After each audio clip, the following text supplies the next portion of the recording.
अस्सलामुअलैकुम सजनों तो मित्रों की हाल है, ठीक हो?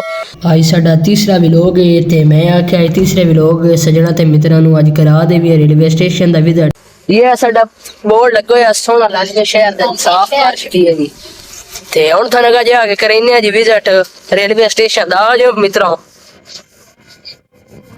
ए जी साडी पटरी है, मतलब वो काफी दूर ताई तो शुरू हो रही ते ओ काफी दूर जाके खत्म हो रही। ओ सामने देखते पे होते हुन आ जा रहे हैं थाने मैं विखेना जी अपना रेलवे स्टेशन जितू टिकटा लई दी होंदी है। ते ए साडे लालिए दे रेलवे स्टेशन दी पुरानी पटरी बनी हुई अंग्रेज़ां दे ज़माने दी ते बहुत ही हजे तक भी बहुत मजबूत है।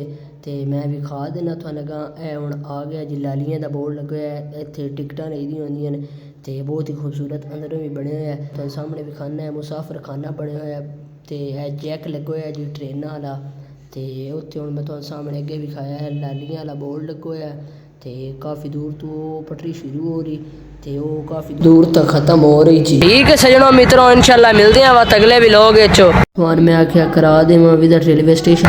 चलो थोड़ा विजिट हो गया है, तुसीं पिछे वेख रहे हो लालियां दा लगे होया ते ए पिछो बस्सां दा मेन अड्डा है जी। इंशाल्लाह ताला ओदा भी तुहानू विजिट करांगे।